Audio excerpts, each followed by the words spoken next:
Honorable Semujju, what are your big takeaways from the Changkwanzi Summit retreat? The Changkwans, the previous ones, were social gatherings, people bonding and trying to get together, and as Dombo said, to try to understand each other and how they will work. But at the very beginning of Parliament, Mr. Museveni meets his troops. He will meet all of them either in Changkwanzi, and then he will begin meeting either district by district. There was time he was meeting younger MPs 10-10. That time he had camped in Tungamo. Because many of them, all his contemporaries, I think the only ones who have come back to Parliament is Chiyonga. Tumukunde. Tumukunde is both. He's contemporary but younger. But people of his age is Chiyonga, Professor Kamuntu, the Rugundas have gone. So he needs to understand the new team and how to work with it.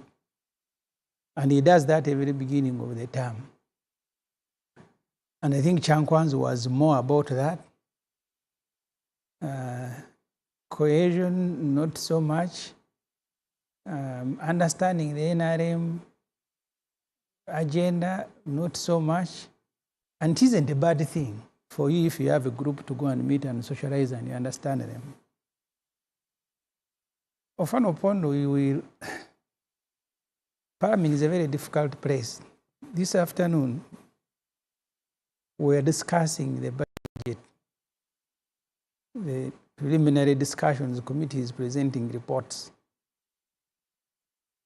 In the road sector, I think 2-point-something trillion has been provided. The last time Katumba Wamala made a presentation, the areas, the money we owed to contractors was more than 5 trillion. And some of them had even abandoned sites. We spent nearly 3 hours. But this afternoon, MPs were opening the debate as if it has never happened. Each MP, and I told them, and they were very angry with me, I told them, Tamaka roads cannot be for grazing. If you read reports of World Bank and IMF, a return on public investment, especially roads, the world average, the return is 6%. In Uganda, it is 0.08%. Because of the choices that we make. You have more than 80% of the vehicles in Kampala metropolitan, there are no roads. You go to areas where there is no economic activity, where there are no vehicles, they have roads. And that's a debate you will have. Even those who are in Changkwanzi, the one you said they are trying to understand, they were in Parliament. I want a road here, I want Tamaka. Hours should be paved. Because essentially you are dealing with people whose levels of depth is councillorship of sub-counties.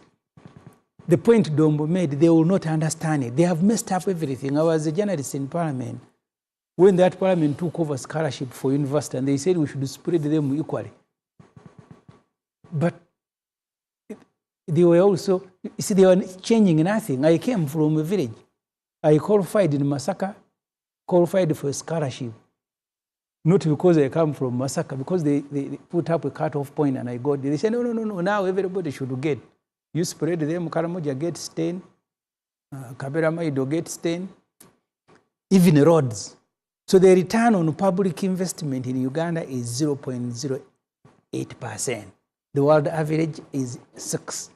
So even if you continue pumping money into the roads, as long as you don't choose the right roads, more than 80% of the vehicles are here. More than 80% of revenue is from here. But because you want votes from everybody, so Dombo, the points you make that MPs will understand why you are doing Bunyoro roads, you have to go to Changkwanzi every week to get them to understand. They think that the ritual is there, you just spread for everybody to eat. The way Museveni does it. Did you in the first place follow what was? I was following through the media. And I saw, but sometimes in the media it's very difficult to follow each and everything. Like the presentations, I didn't see many of them. The media was speaking the usual things, but I don't know who the people speaking there. I saw Mao complaining he had been removed from the list. Nganda had been removed. I don't know why the Dombos were removing them. At one time, I nearly filed an application to go and speak to them. I said, why don't I, since they have gathered here, 400 people, why don't I file an application to go and speak to them and make a presentation? Because it's very annoying. It's very annoying that you turn parliament into a council, a district council meeting, where people are demanding from Abash to go and roof a nursery school. And that's the quality of leaders and debate that we have. So Chankwanzi served its purpose, that Mr. Museveni and the NRM infrastructure will want to gather all their new recruits, understand them who they are, and then take them through Mchaka, teach them how to shoot, and then release them to the world. What's your take on the 100 million cash bonanza per MP? First of all, you must understand the imperial nature of Museveni. He looks at the country as his estate. Opondo wants to rationalize that this money is in the budget. You can't have money you are giving every day. How much money? In the budget he has donations. It's 130. But every day Museveni is donating money, whether you are TikTokers, whether you are, the other day was even giving prostitutes in Mbale. So every group that will cross his path, there will be money to carry. That's the biggest job he's doing. Renting support. If you correct some people, some musicians, you go there, he will give you. If you take witch doctors, he will give you. That's the biggest job that Museveni is doing.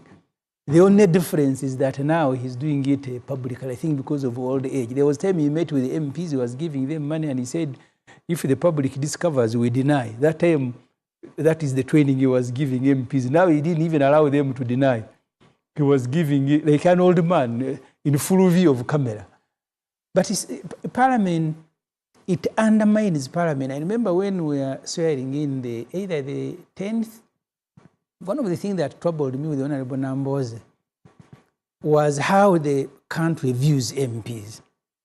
Because we arrive at Parliament, and the stalls that are available are for banks to lend money, not bookshops to read. But the whole Parliament is littered with tents. If you want a loan in 1 hour, come here. If you want a... And Namboze and I said, here, this is how we understood. This is how we understood by the public. And I said, how? Who allowed these banks to come here? So what kind of perception was created when the president came out going to Parliament, to bankroll them? Going to Parliament is about money. Welcome. Opondo, 100 million is here. So all of you guys, we can feast. So he's welcoming them. And I don't know, because you don't have to do it, even if you have to bail out MPs, must you do it that way? Then they're swearing in, I've told you, maybe they will stop them now. There will be banks in the Parliament processing loans. So they have made the whole project of Parliament look like a cash bonanza every day, chasing... do you care about the public perception of MPs? No, let me first go back to make some quick response. My brother, Honorable Akena, says he has never... First of all, Akena has never had any confidence in NRM, except when it serves his personal, immediate personal, his family interest. Then he will appreciate what NRM gives him. And you had him. He said, the corporation, he knows one person, one minister. We all know, of course, that one minister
that tracks 148 countries. And last month or the other one, it released its findings that Uganda is on the world stage, is among the 10 countries that are going to make tenfold growth. I'm not sure if Harvard think tank can tell a lie, but they put issues that Uganda must deal with. One of which, to focus more on road, focus on energy, focus on ICT, focus on continuous stability, and sharpening the human resource. If we do those 4 or 5 things, according to those people, Uganda will grow exponentially. Now, well, we've always been listed in many ways as a progressive country. You know very well that we have now entered the middle income lower. No. You just don't enter there. I'm surprised, the Honorable Semujju, that you have spent 15 years in the Parliament and you don't know that there are international standards and international bodies that give you credit, and you can cross-reference whether what you think you are, indeed you are, using their benchmarks. Mm-hmm. So, the NRM policies haven't failed as Honorable Akena would want the world to see. Because if we had done so, we would not be having close to 10 million children in school at the different stages. Our human resource, the children who are graduating out of medical school today, are still as marketable as they were in the 60s, in the 70s. The only issue is today we are graduating many more people than our own, than before, but also than our own capacity can absorb. And so, in that reference, Chankwanzi is a good place for us to reflect. We were told by the clerk to Parliament. There's public perception about No, I'm coming. The clerk to Parliament told us that overall, 58% of members of Parliament didn't make it back. The ones in the 11th Parliament, include the ones who failed the elections. Now, leave the ones who opted not to stand. They were eyeing bigger things and it missed them. In NRM, out of 365, only 156, I think, returned. Meaning that a bigger group of the NRM MPs who were in Chankwanzi and the independents now allied to us are overwhelming the ones the old ones. It therefore becomes necessary to have some form of interface, regardless whether you think that those MPs have no capacity to absorb. But I want to believe that any exposure helps somebody improve. I don't think Honorable Semujju, my former newspaper man, with me, has remained the same, a newsman, just writing what Ken Richards was saying, you know. Semujju now is among the top-notch members of Parliament. Yes, so Honorable Semujju, you have improved. I don't think you have remained the same. So I don't even understand why you think that a councillor cannot raise. In any case, some of those councillors have the same academic qualification. Okay. At one moment, now, you were a tutor at Chankwanzi. Yes, and today you were in the room. Yeah, it is good for a professor to come to a discussion, a seminar, and just pays attention, like what the Honorable Dombo was telling you. I teach in Chankwanzi up to now, but in this retreat, I was called as a student. I listened, and I can tell you, I did not go to the podium to ask questions, but I was taking notes. Yeah, but is there anything to get you rolling in the Yes, I told you that there are many things also I didn't know.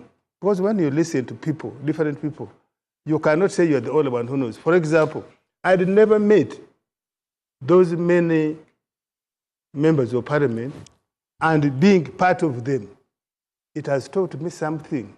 That, for example, you need to show humility. I was meeting a 24-year-old medical student, medical professor, Dr. Lakisa from Lebtong. 24-year-old. She has just come out of, she's a dentist. She has just come out of school. She's now there. I met another one from Vura, a young girl of 24, who took on 8 men and defeated them. Now, you sit with them and you get to understand what drove them. When I was entering politics, I wasn't 24, I was a little older.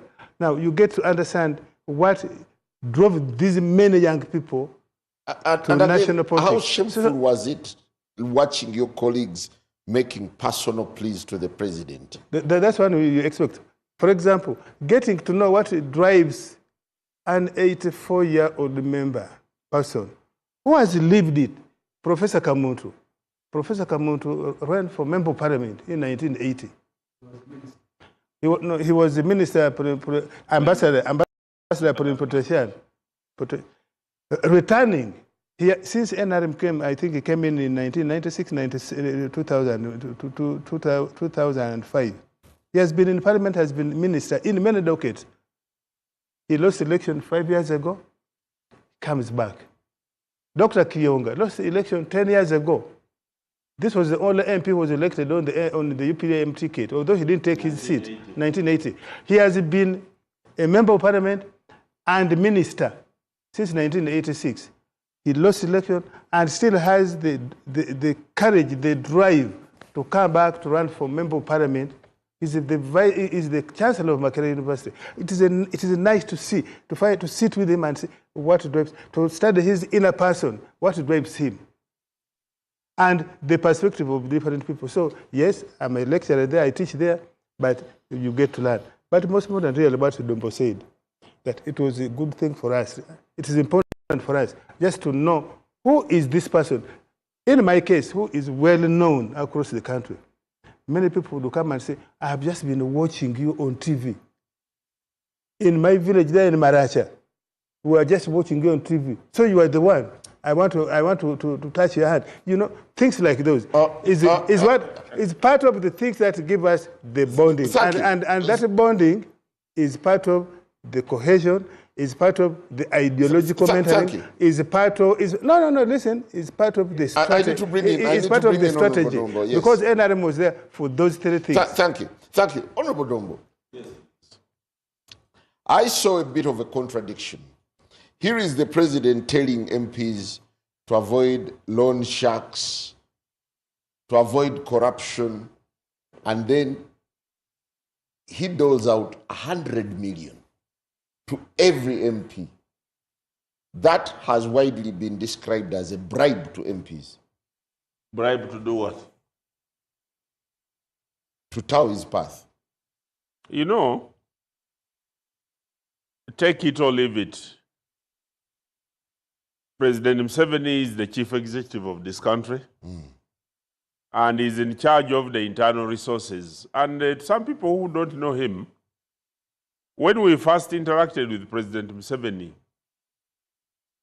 about the indebtedness of members of parliament, I was a commissioner in parliament. And at that time, members had borrowed money at variable interest rates. At that time, we had not even negotiated with banks to fix. Now banks have got a fixed rate when they are lending members of parliament. And the rates varied to above 30%. And the money that was being deducted from members of parliament was a lot of money. So somebody, an investor in quotes, came and said, made a proposition he wanted to buy the loans of the members of parliament so that he services them over a period of time.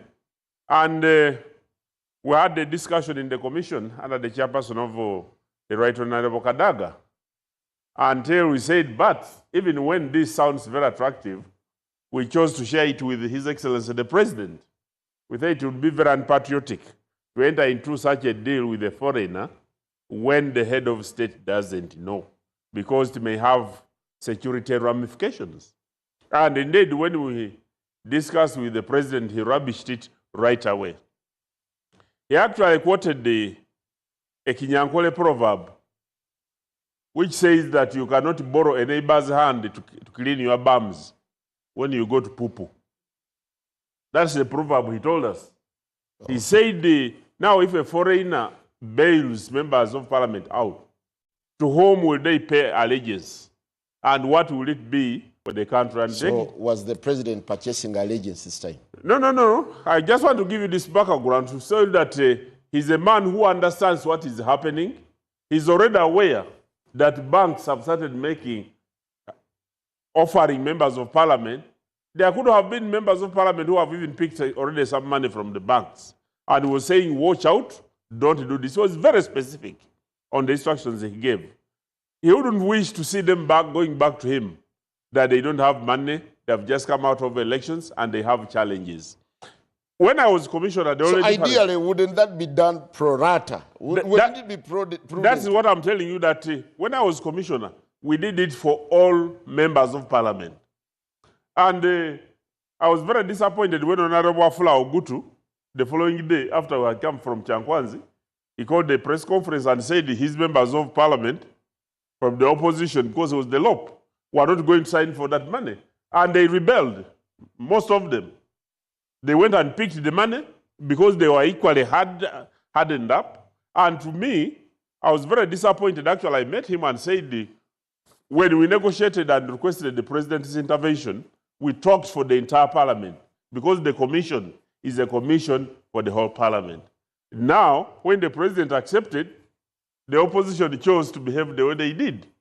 The president is available, and if there is an opportunity that he can use part of the public resources to save the image of the people who are going to be in charge of the affairs of this country, so be it, because he has done it in the religious institutions, he has done it with the political parties. Actually, this money you see political parties receiving, the president told us he went to a church in Ikazo, and he saw members making offer to raise, and he said religious institutions are bad law. We must begin supporting religious institutions and local political parties so that we tame the ideology. Honorable Dombo, 100 million times 390 MPs.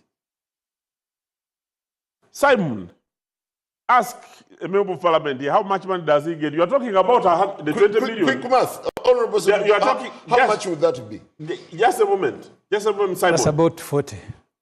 40 billion. Simon, you are talking about 20 million, which the members of parliament have already received. Because I saw them receiving the 20 million. No, it's 100 million. It is 20 million which the president has paid. And he said he will add them 80 when the money becomes available. For swearing in. When he gets the money. So the 20 million, that money has been paid. Each of these members of parliament earns more than 40 million a month. So you are talking about, it has been proven, I've been to parliament, and they have made revisions. Such members of parliament who are earning more than 40 million shillings Honorable Dombo, a month. Now you want to talk about 40 billion shillings. You are talking about 20 million. As token for MPs. No, see, Dombo makes even the matter worse. You're saying they are earning 40 million. Why do you give them another 100 if you're already paying them very well? Because those ones who are being paid is you who is getting out. These are new members of parliament. They have not been sworn in. They are already in debt. Next month. And the gesture of the president, it will be next month. Yes. But he gave them before, and they are not earning anything. And that is what the president said. Would that be a problem? What's the rationale again for this money? The president, Simon, you are talking as if you are breaking news. The president was live on 10 televisions in the country and radio stations, which he had paid for. Live broadcast. And secondly, he had hosted members of parliament who had, through their interactions throughout the retreat, but also through experience at the head of state, had observed that these members of parliament enter into debt because of the challenges that they go through. In order to try and prevent that, the president said in order to enable you to go and arrange proper swearing-in ceremony, let me make a contribution. And he announced it. That's a bit scandalous. But, and he announced it. How scandalous is it? I mean, see, Dombo, 40 billion of taxpayers' money is going into lavish expenditure for MPs to cater for their swearing in. Because the money they voted for it. To do exactly that. No, members of parliament. That money, nobody voted for it. Why? It is not there. No, it's the donations that you voted. We'll be back after the break. What?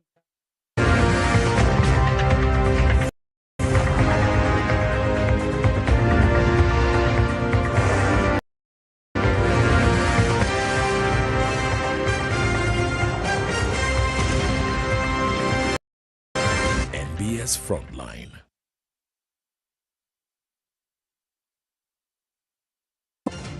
As Uganda prepares for a defining moment, the nation turns its eyes to the presidential swearing-in ceremony this May 2026.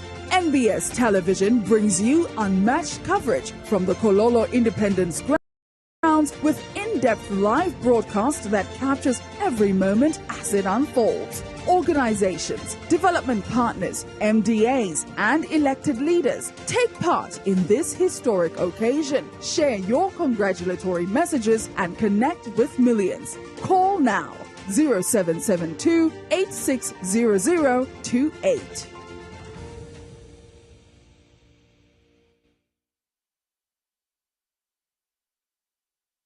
At Fins Medical University, we offer online postgraduate diploma in medical education, Bachelor of Medicine and Bachelor of Surgery (MBCHB), Bachelor of Pharmacy, Bachelor of Medical Laboratory Technology, among others, Diploma in Clinical Medicine and Community Health, Diploma in Medical Laboratory Technology, among others, and certificate programs.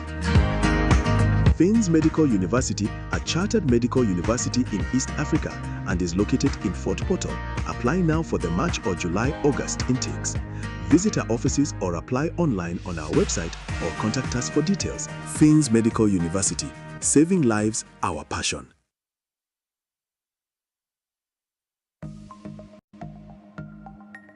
Better study tips. Scammers love posing as officials from banks or government agencies. Never share sensitive information with unsolicited callers. Hang up, find the official contact and verify their identity first. In partnership with Uganda Communications Commission and NBS.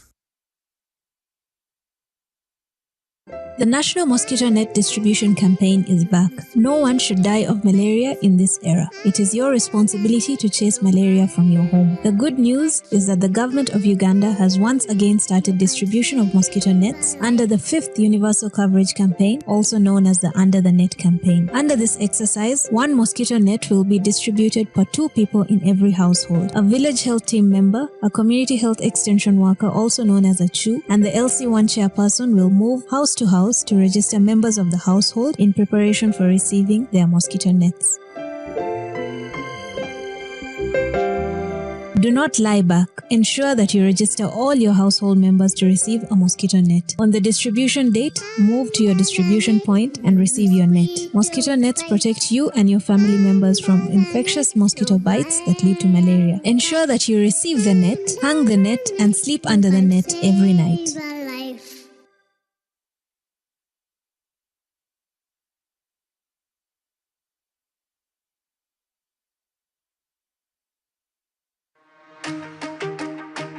When the news moves, you move with it on AfroMobile.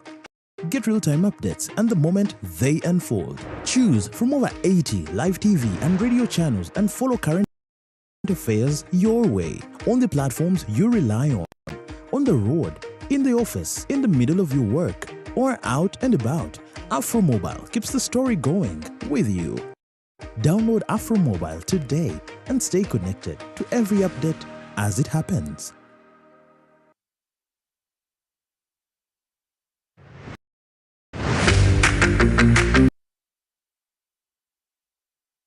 There are many ways you can practice self-love or care.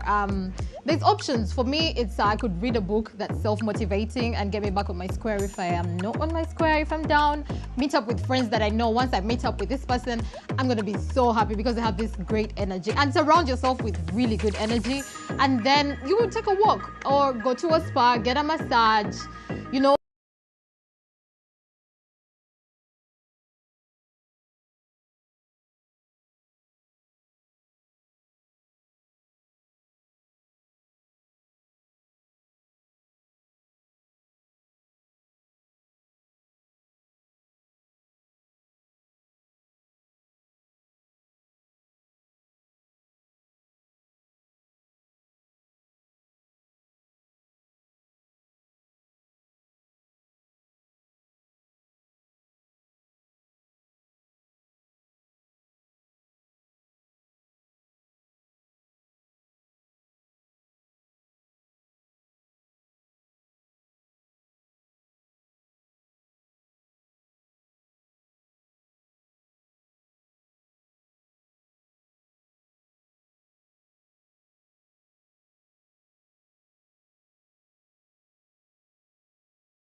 To rapidly reconstruct its railway.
Honorable Dombo here was talking about money for parties. The money for 2021 election for parties, we did not receive. The president said his people acted in an unchristian manner. Unchristian. I have followed this one because I was following it before being part of IPOD. On the floor of Parliament, I called their actions diabolical. I went further to upgrade them to satanic. Because after this election, 2021 funds have not yet come. 2026 funds have not yet come. Dombo here is saying, no, money has been given to parties. The president was magnanimous. Now I ask, how many t-shirts did you people get? 30 million? 20 million? Or just 6 million of these 7 million votes? You brought maybe 30 million t-shirts. Where did the money come from? There was money per village. Where did the money come from? And some of the operatives of NRM, they say it is costing us more to deliver. Is it the 630,000 they're supposed to deliver? It was costing them more to deliver that 630,000 to the village. But where did this all money come from? NRM have taken all the resources of Uganda as theirs.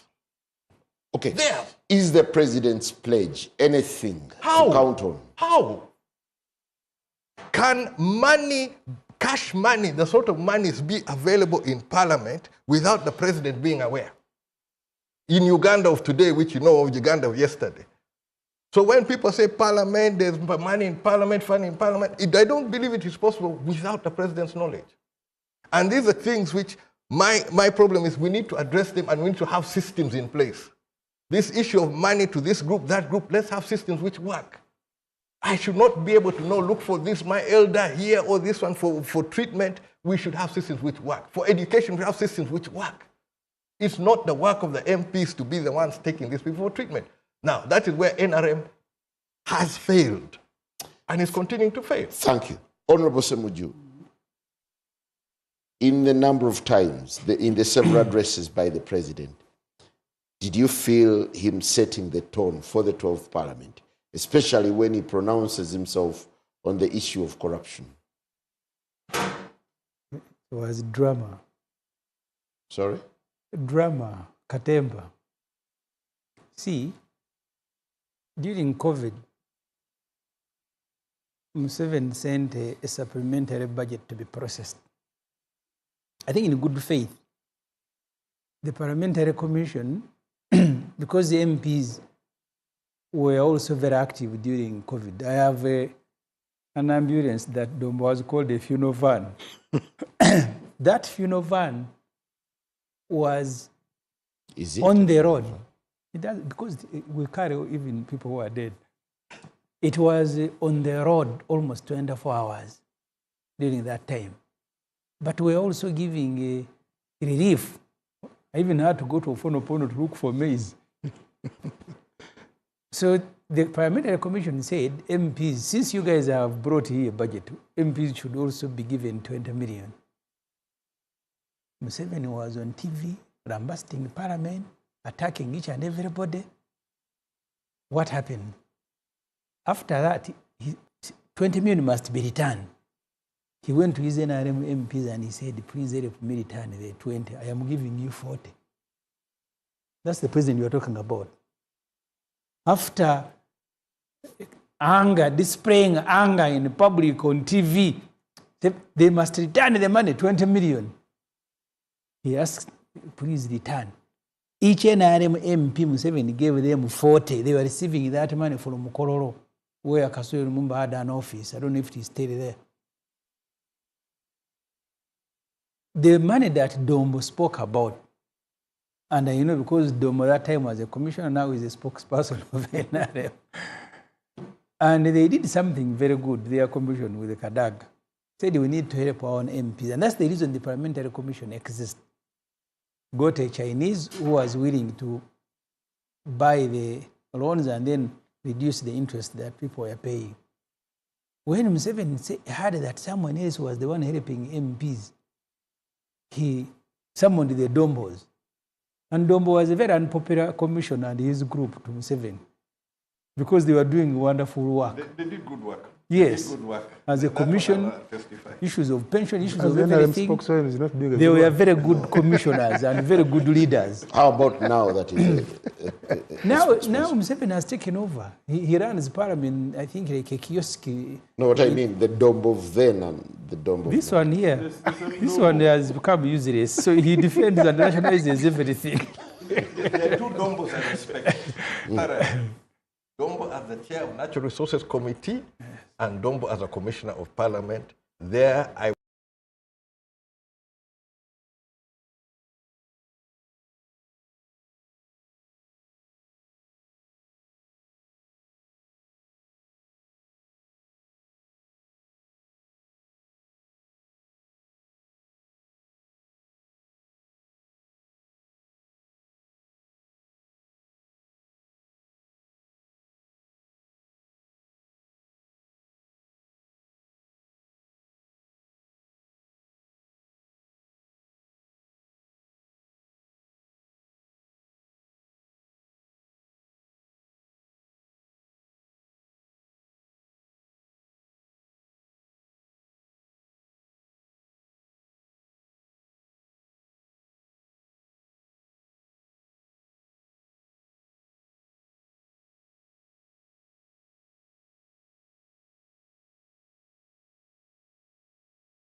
The man stopping a formal transaction between parliamentary commission and a financial. And the only reason he did so was because he never wanted the parliament to be independent of him. So he must be the sole provider.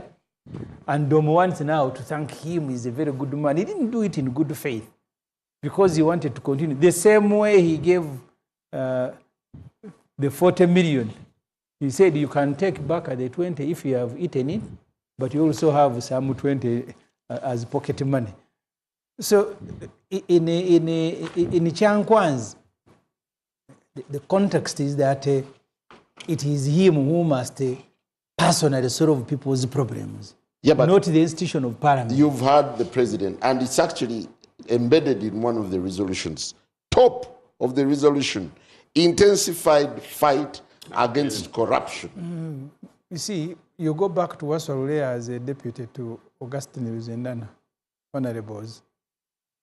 Waswalule said corruption is licensed for some.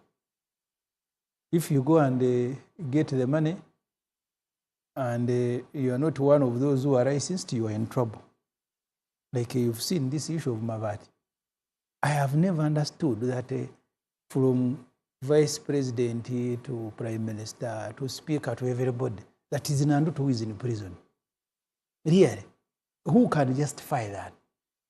That in a group of more than 40 ministers, senior government people, they have picked this populous young girl and dumped her in Ruzira. And they are fighting corruption. So that's the Museveni way of fighting corruption. She may have done something that we don't know. So the punishment is not because of the money that you have taken. It is because of something else.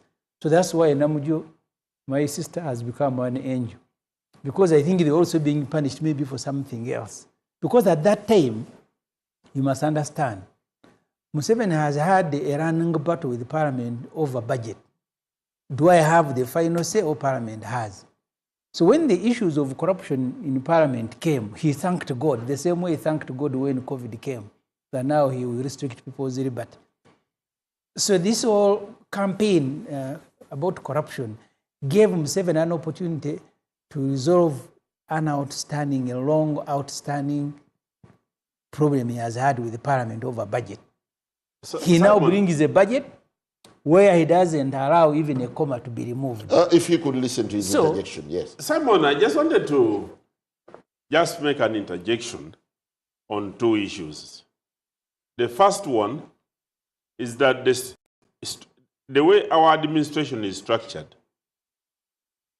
the appointment of the Auditor General reports to Parliament on the things of corruption. All other commissions are reporting to Parliament. And what happened to the previous Parliament and to the members of Parliament, which led to the honorable members going to apologize and turn into state witnesses, does not give a good reputation to the institution of Parliament. And it was important that the President came out very strongly in order to caution the current Parliament that before they go to Parliament, perhaps the President may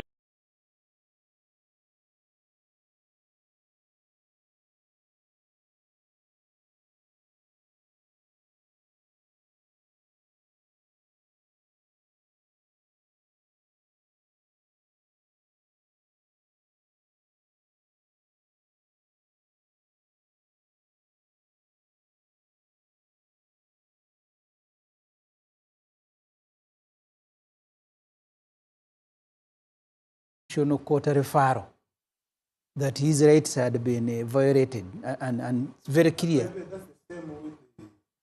The former minister of Karamoja, the one from Namisindwa, the reason why she hasn't been sentenced or whatever, her case hasn't moved, is because she was clever and went and alleged human rights abuse.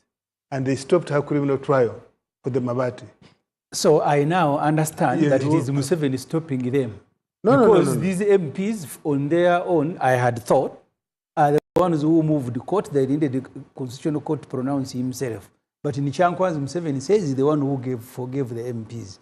Maybe he's the one who's doing these tricks.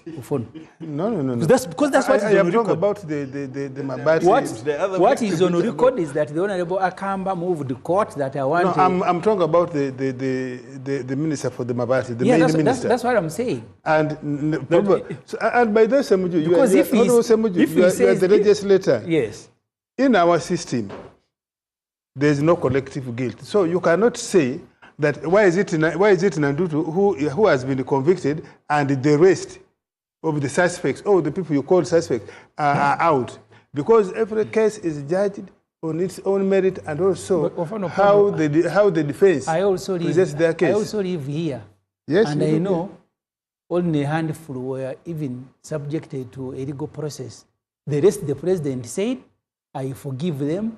Because if I'm going to arrest everybody, who will I work with? You have forgotten very quickly. No, I've not. So you don't remember him making that statement? I've not forgotten, but I know that the DPP... Didn't he say that? I know that the DPP questioned each of them. Didn't. And they arrived at different conclusions. The president said... The president said, I have forgiven them because I will have nobody to work with. Actually, were asked to return the Mabati. Actually, the majority of them. Okay, are you aware of the president's statement? But it was public. To the Mabati thieves. The president can't pardon somebody who hasn't been convicted. Use an appropriate word. No, he said so himself. No. Him saying so does not qualify in law to be a pardon. Yeah, he interfered with the president cannot legally pardon somebody until he is convicted. Even illegally. Because the DPP will charge you on the basis of the facts that they have unearthed. Okay. Yes. Do you find weight in the president, in NRM's commitment to fight corruption? So you have now resolution number 1. You have now turned the resolution into the public declaration he was making. He has made it before, and I am telling you that was drama katemba. Thank you, Honorable Dombo. How significant or rhetorical is the president's commitment to fight corruption and the NRM, making it a resolution? You know, running Uganda as a country is very interesting because we're talking about commitment fight against corruption at a time when the minister has just been convicted in the courts of law. And now the debate, instead of applauding the system for doing a good job, you find other voices, very certain voices, now beginning to ask why only Nandudu and why not the one. So, because every incremental gain in the fight against corruption should matter and should be applauded. Dombo. You have just said yourself that somebody went and used the court in order to defer. You are the one who has just said it here. Yeah, but that's not selective. But the president appropriated people are just it. being ingenious. The president appropriated it and said, I am the one who forgave them. People are just being ingenious, using their knowledge of the law in order to fight against what is happening. Running Uganda as a country, and what has enabled President Museveni to be head of state for these 40 years, and enabling NRM to be in charge, it has been balancing, doing right, passing legislation, but where it needed talking to people, to Ugandans, like when the president was talking to members of parliament, he even did that. Not because he's weak, but because from his vintage position, he knows that running Uganda, there are a number of challenges. And let me tell you, why are we grappling with the corruption? Corruption is attractive and it is sweet for those who delve in the practices of corruption. Today you pronounce that I will not tolerate corruption. Tomorrow you are pardoning the corrupt.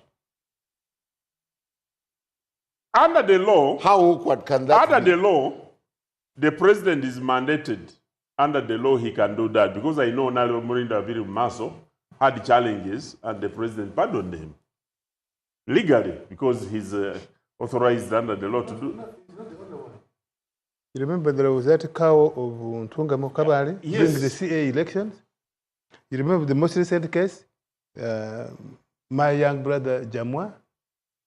And he has done so in the cases even of death penalty.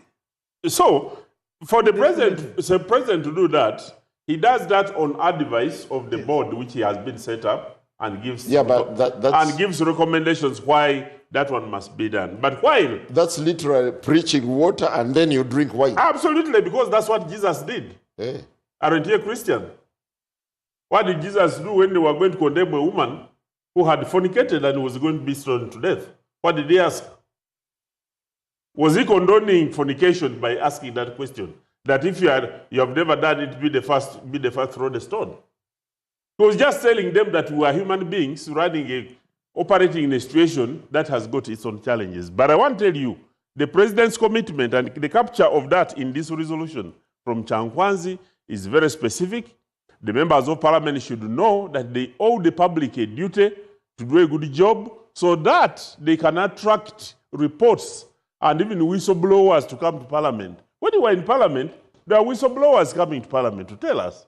But now when the members of parliament become the problem, then the whole governance structure becomes the problem. So is it a new dawn? Are we looking at the 12th parliament as saviors, as a very new crop that is going to be very loyal, very honest, and non-corrupt?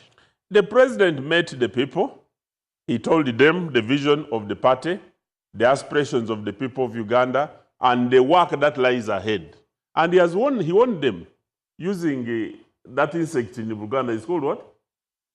Kamwaka. Kamwaka, the one with the bad smell. He said, don't touch. Because when you touch it and you smell like it, you get into problems. So the president has prepared the members. He has talked to them, but also told them the consequences and effects. He even called a member of parliament, whom he from the previous parliament, and because of the challenges that happened, and the member acknowledged to come in the front, and the president made a statement. So to us, we believe this is a very strong commitment, and it would be very unfortunate from the 12th parliament if any member, despite what we went through the other day, is caught red-handed, getting involved in corruption when there is has been a commitment. Do you consider Semujju an angel? No, that's what the Bible says. Omuntu omubi bw'akyukanga okuleka obubi we n'akola ebyalagirwa eby'ensonga. That's what the Bible says. But you are sentencing these MPs. I don't know why our moderator has taken that direction. Because I found it intriguing. But the law we follow provides avenues how somebody accused, whether rightly or falsely, can by themselves extricate or by the machinery of the state. You know, currently we have alternative dispute resolution, under which, for example, there's plea bargaining. I am sure you have read, most recently, cases where, people, you remember that PS, I don't want to mention his name, the one of agriculture, out of the money for locusts and other things, who were caught by the IGG, Bet Kamia, through the machinery, and they went into plea bargaining, and the rules don't even allow, don't permit disclosure of what the settlement is. However, Bet Kamia, before she left office, she came to my office there, Media Center, and she had done a tabulation of how much money she had recovered from people of that nature, officials of that nature, which was in billions. They never faced open prosecution or conviction for that matter. They didn't. So, if the president can intervene through his machinery and talk to the MPs, and the MPs, even if they had just given him how the mischief, the people involved in the racket were, that's sufficient in my view. That helps deter. Now, the Bible that most of you follow gives 10 commandments. I want to presume that the Bible was written a little over 2,026 years ago. No fornication, respect to your parents. I don't know what, the 10 commandments. Does humanity follow all of them to the dot? In our own case here, most recently, didn't we find an archbishop? Was he hanged by the church? The Church of Uganda, was he?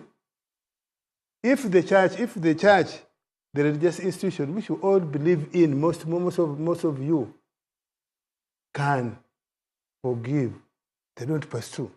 For the greater good of the church, because if you are to pursue an archbishop of the Church of Uganda, what are you saying about the doctrine of the church? Now, I just want to end with this. There has been, you have made here a statement, and I have read it variously on the media, that Honorable Nobert Mao and Andrew Mwenda, my brothers, that they were removed. You know, it is the Honorable Mao who said so. I want to say it. This should have been my brother Dombo's job. I want to say that I read both the draft schedule, timetable of the NRM, from the organizers. I have the last program, timetable. There has never been any proposal that maybe he was desirous to make a presentation.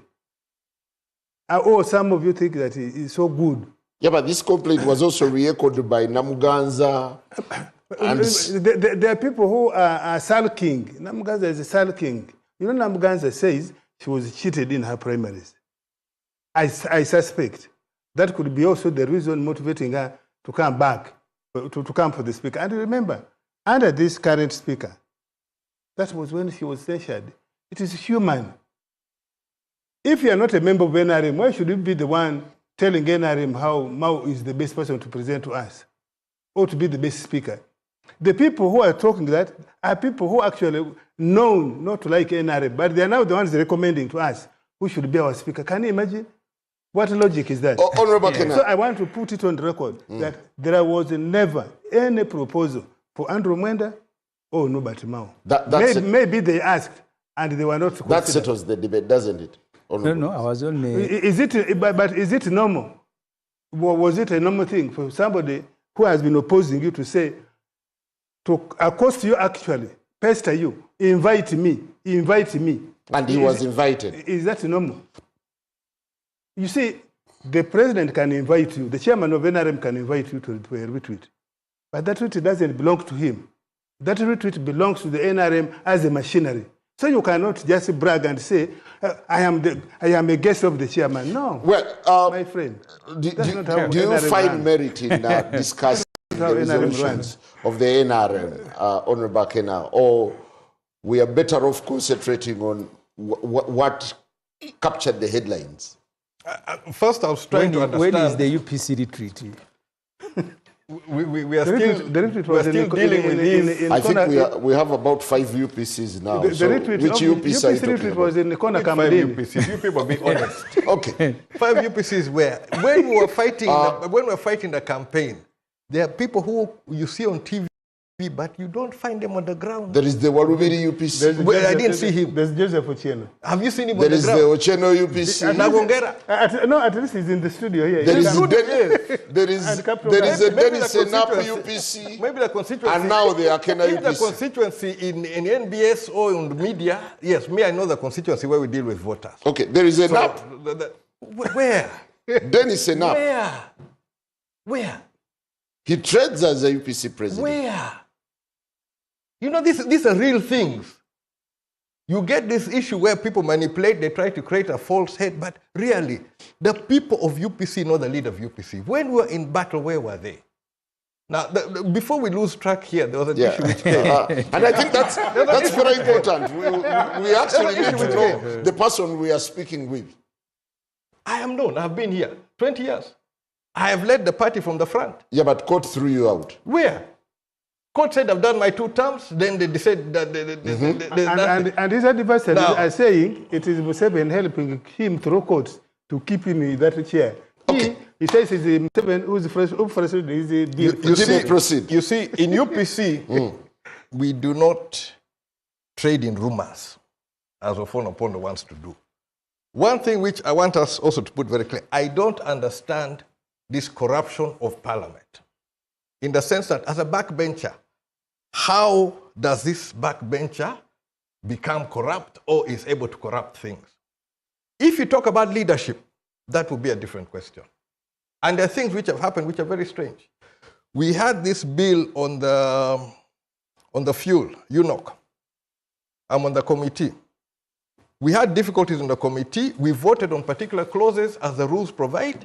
When the vote passes, that becomes a majority report. We signed our majority report, which was to be presented. And I think those are one of the issues which affect Honorable Akamba, who presented on behalf of the committee.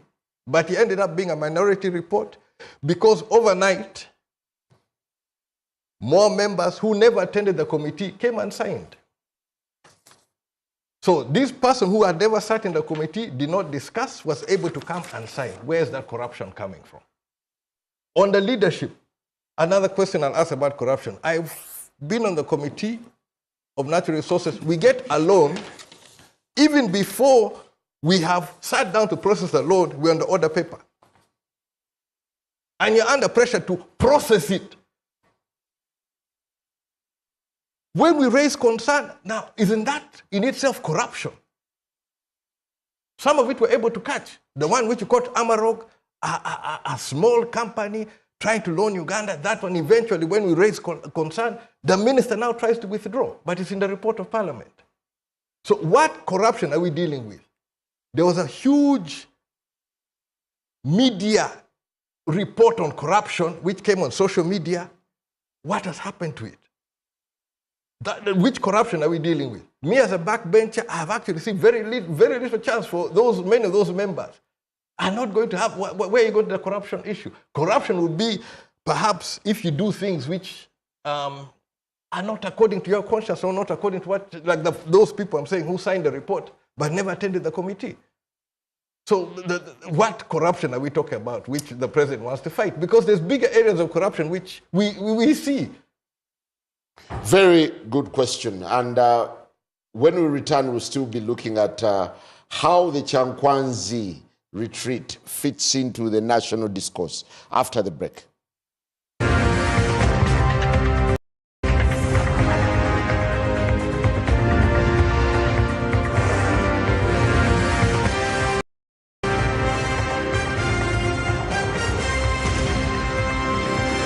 NBS Frontline.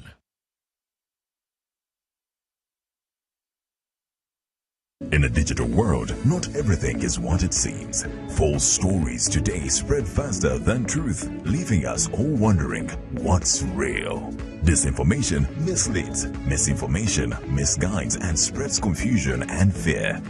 Dismiss, a campaign to help you think critically, question wisely, and verify thoroughly. Join us. Let's build a more informed Uganda, one truth at a time. Dismiss, inquire, verify, confirm. Together, let's fight fake news.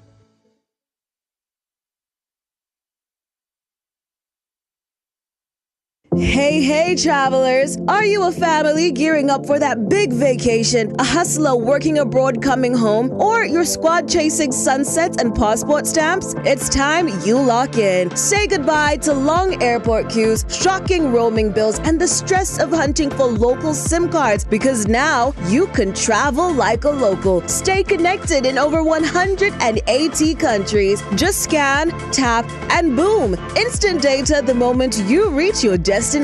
Get your Rogue Travel eSIM today at travel.roguetelecom.co.ug. Contact us on 020-5000123.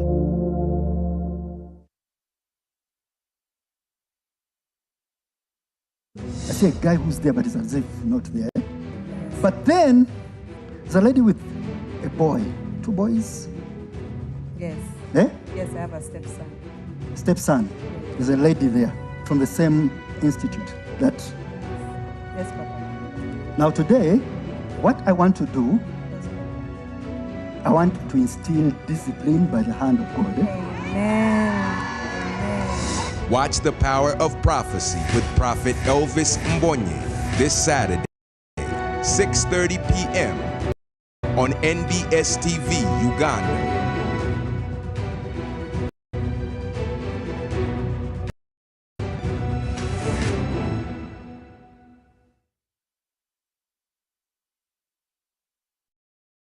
Across Uganda, the parish development model is paving the way for prosperity, helping families transform their lives through strategic farming practices, like the 4-acre model. In our Chibaro of 1996, we said first acre, put coffee. Second acre, fruits. The third acre, you put pasture for dairy cows. The fourth acre, for food, cassava. The good thing is that now cassava is also becoming a very good cash product, but at least for food.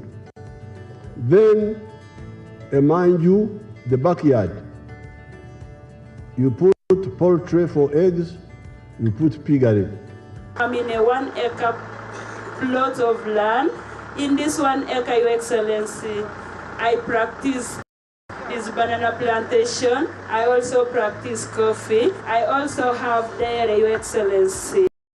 Every month, Your Excellency, I get 500,000 from these bunches. The 7 activities we recommended, they have a big global demand. We have 10,000 Nile tilapia fish and 10,000 African catfish. And when we sell our 10,000 tilapia, we get in one harvest 20 million shillings. Fruits, especially capuchon, which is cold, can do very high value crops like apples.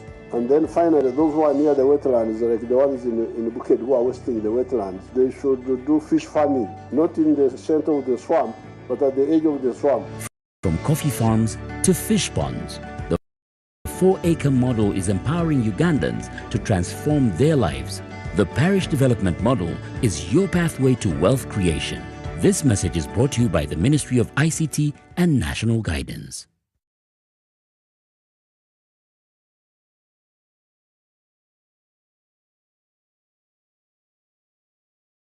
Dates are ones that to be subject to confirmation. But Andy Rajwell is Momo app or dial *165*3# to pay and enjoy 0 charges below 5K. That's the power of Momo.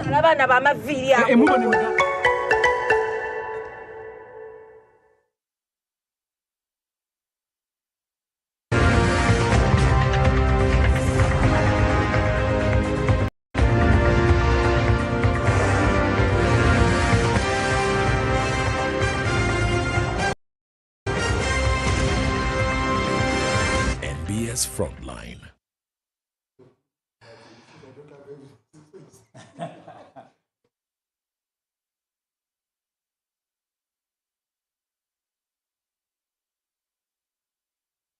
Oh yes, we are running the last lap of Frontline tonight as we look beyond the Chankwanzi retreat and what the future holds for the country as the 12th Parliament comes in. Honorable Semujju, what do you see lying ahead for national politics now that MPs of the 12th Parliament are back from Chankwanzi?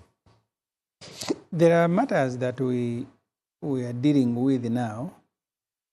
I have seen a proposal that to amend the constitution that you want to enlarge the term of office from 5 to 7. I saw it was being validated between the speaker and her competitor, Nobert Mao, because I know the origin that it is Museveni who had started it. But he was telling a cabinet, I think, sometime back, before age limit was removed in 2017, that 5 years is a short period. He spent the first 2 years dealing with the appointments. I am fixing UPC people here and DP. He used those are the exact words he used, UPC and DP. And he said, I work for only 1 year. As I begin working, now they are party primaries for another 2 years. He said, but because human beings are inherently selfish, the NRM MPs picked it since he had started it, and they had quickly changed the constitution. I am one of those who went to court. We went for a different reason, but that became one of the victims of our going to court. So there's uncertainty because of Museveni's age. People who are around Museveni, they know that he's an old man, officially 81. Because the moment you are 81, he has been speaking about himself when he was meeting traders over electronic invoicing in Kololo. He said, for me, I'm about to go and meet the Almighty. So even those who are around him see him as a candidate for meeting the Almighty. And that brings uncertainty. That's why you see there is a group that is hovering around his son. I think maybe if Mzee goes to meet the Almighty, as he says himself, maybe this one. So that group is there. But also, yesterday, government brought the sovereignty bill about the national politics. I am not sure this parliament will have time to deal with it. I'm not sure. Most likely, these are bills that the Ofwono Opondos will be dealing with. I'm the only one going to be in the 20th Parliament, and Semujju will be looking at me from outside. He will be an analyst. So I have a feeling that bill is going to be, it might be handled. They will have to withdraw it and then have it handled by that parliament. So you have two things that are concurrently taking place.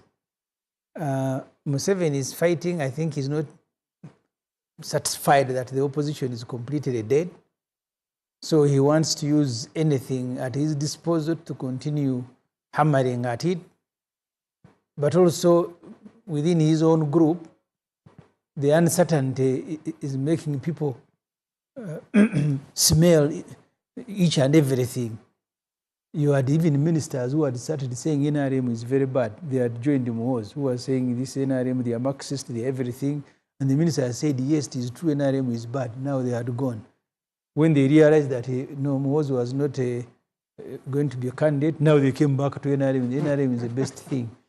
I sympathize with NRM people. They are like school children. When you tell them you sing this song, they will sing. So the ones who are discipline. Isn't that discipline?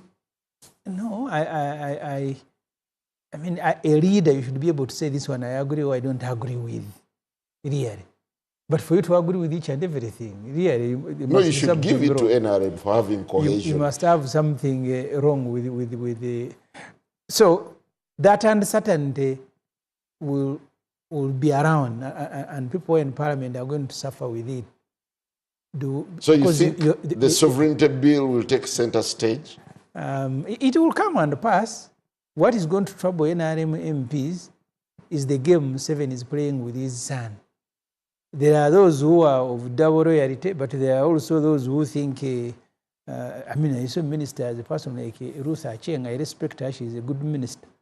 One of the people who were given the responsibility that they can execute, that she had also become Perao. I am now the coordinator in so there is going to be a problem with the politics. For us in the opposition, we will continue suffering because that sovereignty bill is coming, particularly because Museveni had thought that the opposition will be dead. It hasn't died. So he must continue bringing, it hasn't.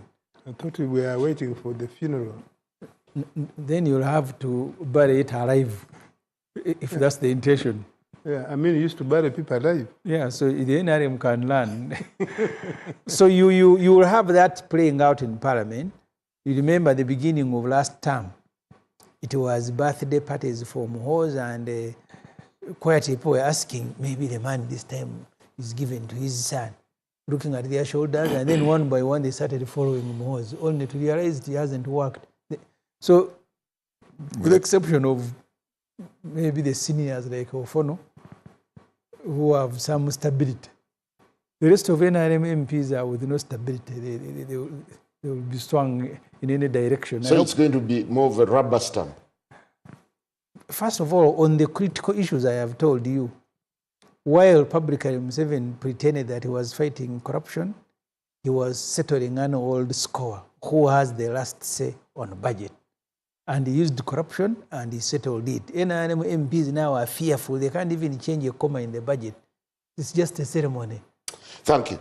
I need to tell our viewers that Afro Mobile is on, so don't miss the conversation that is trending live. It's Frontline. Yes, Honorable Dombo, what do you see ahead now that your MPs have been oriented and the 12th Parliament is just around the corner? Simon, on the 12th of May, His Excellency the President will be swearing in. As a president. And for us, we shall use it to be a two-pronged celebration. Celebrate our victory, but also celebrating the oath of the President. And we have invited very many people from all the districts of Uganda to converge in Tororo. We have invited as a party of Kololo. To Kololo. Kololo, yes. But you've said Tororo. No, Kololo. In Kololo, where we have invited over 20,000 people to participate in these celebrations. Secondly, we have a team of members of parliament whom we have inducted. And like I said, me in the media, there is a very good crop that I admired, that I will be deploying in the media, in the stations. Inducted or indoctrinated? No, inducted. Okay. Because in their own right, they are very brilliant people whom we shall be using. Some of them very young, but very brilliant. A person like Dr. Lakisa at her age. She's a dentist, she's a community leader, and she's vibrant, she can communicate.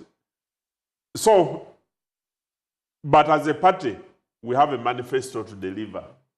Because we have promised the people of Uganda to protect the gains, but also to make them better when we deliver on the manifesto. As a former legislator, do you buy into his fears that the next parliament could be having a wicked agenda, extending the president, the term of the president and MPs to 7 years, plus several other things? Parliament can debate anything, so we don't want to limit their aspirations and what they can consider. But that matter was considered by the courts of law, and a pronouncement was made that the current parliament has been elected on a contract for 5 years. They cannot amend themselves into the contract of giving them an extra time. Even if they did it, it will be for the benefit of the subsequent administration and parliament, not themselves. That's what the court said. So, that matter, it speculating? I cannot begin now speculating or not speculating on what Parliament can consider. The Constitution requires them to make laws for the good governance of this country. Thank you. That's the only thing we shall appeal to them, that while they are there, let them know that they are doing so on behalf of the people of Uganda, and we must deliver as a party on the promises. Honorable Akena, what's your forecast of what lies ahead for national politics? I want to pick on the manifesto first. What is your performance on the last manifesto? The Prime Minister reported in the retreat that we have done 88%, and with these remaining days, we can easily deliver another 10%. The government plan for your performance was below 20%. You see, 4 is yet 20. No, 3. The one of this time. I am amazed. There are some issues which are raised, which some of these fights, which some of you people see, but you don't get the underlying issue. Kionga's first budget as Minister of Finance, he said there was money for a road. This road, Rekunye, but it was then Masindi, Apach, Lira, Kitku. 87 budget, money was there for that road. Money was also there for the Dokolo Lira Road. Dokolo Lira Road was done in the 9th or 10th Parliament. This road, which was money was there in 1987, is still being done. Now, where do you get performance? Now, this is 87. We're now in 2026. Unfinished works. Money was there 40 years ago, not finished. So, on this issue, what do I expect? I don't expect any different. And I expect the reality, what I expect on what I've seen on some of the appetite of the members of parliament, we are going to have, maybe the president's warning may work, but Uganda is not going to be safe for the future generation. The plans which you're talking about, most of the plans are not going to work. And there's very few people who can tell the president this is not working. Dombo, when he was in the chair of the Committee of Natural Resources, the man could talk. He could deal with these issues. But we now have a crisis. Isimba is about to collapse. We talk about power. Isimba Dam. We have a problem. Recently commissioned? Before the default liability period, there was already a big crisis. But okay, the crisis happened just after the default liability period. We have a big crisis, internal crisis. This shoddy works, road works. We talk about roads, what Honorable Semujju was talking about. There's a road here just near Fanero. It was being worked on last year. It's already developing fault. So what sort of works do we do? You do a tarmac road within a year, within one rainy season, you're back to square zero. That's why we have that 0.0%. So what are we going to do? You people are not going to do anything which is going to work for the people of Uganda. So I'm not going to lament. I'm going to just keep them under pressure. That is all I can do for them. Thank you. You're focused. Well, now that you're energized by Chankwanzi. You know, my brother Akena hasn't lived in the country throughout. In '86, he was wearing dreadlocks and was saying NRM would not live in government even for 1 year. Now, wait, order, please. They had added with the mouthpiece. He said,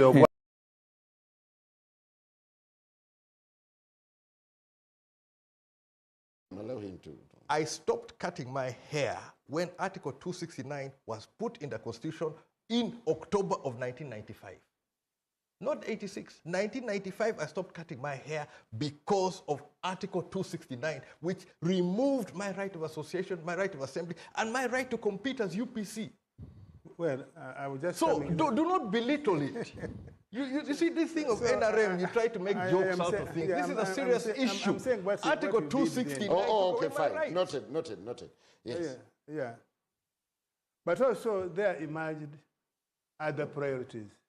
86, 87, until 1997, to 2006 actually, 20 years, when we finally resolved the question of armed conflict around the country, and money began to be a little available. And then we thought at that time that maybe, by the way, with the so-called donors, that were saying, don't do this road because what Semujju was saying earlier, rate of return. The road in northern Uganda is to say, if there's a war, if it is is back of beyond the place, even if you put a road. And remember that time, we were borrowing 100% of the money to do roads, even to recruit policemen. So other priorities came, and we did explain to Ugandans why we would not do that road, although we had promised, why we would not build that hospital, even if we had promised, and the people agreed with us. That's the reason why they have been electing the NRM, although with a smaller percentage. My brother Akena's so-called stronghold used to vote Akena, used to refuse, used to give him 19%. Progressively, because they were able to believe our explanation, even Akena, elements from Akena's own party now vote for us. If Akena was on the ballot, Akena was on the ballot. But he wasn't. No, because he was stopped. Olaro Tunu ran on your ticket.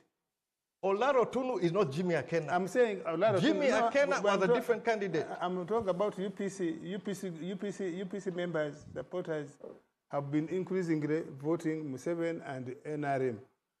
Lango, currently, your former stronghold, is now NRM. You can even see your people closest to you are now negotiating, they are now real, the NRM. So that should show you whether NRM is wrong, whether your own former supporters believe that NRM is not believing or otherwise. But let me say this. I know there's the behavior of Parliament as an institution, its leadership, its members in the past, previously, had let down, in some aspects, let down Ugandans. They drew the low expectations. I want to hope that members of Parliament as a body, from DP, from UPC, from whatever, from NOP, from NRM, with constant proactive engagement, we should give them the benefit of doubt. I think any human being is capable of improvement. Could the 12th Parliament be a better house? That's what I'm saying. That since they are being inducted, the Speaker... But they have always been inducted. The Speaker, Anita Mong, did tell us in Chankwanzi that after swearing in on 15th, from 18th we are going for induction. From 18th, I think 25th or something like that. And so I think they will be continuous.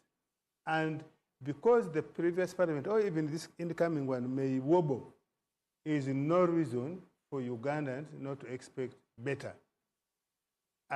Being part of Parliament, being part of the politics in Uganda, I think we should all continue to shine a bright torch. But the addresses and the issues that MPs were raising, MP elects were raising in Chankwanzi, can only give you a snippet of the caliber. But that's why I'm saying the continuous engagement, including the retweets, inductions by different parties and the caucuses and so on, should improve the quality, but also expectation and eventually what we expect them to deliver.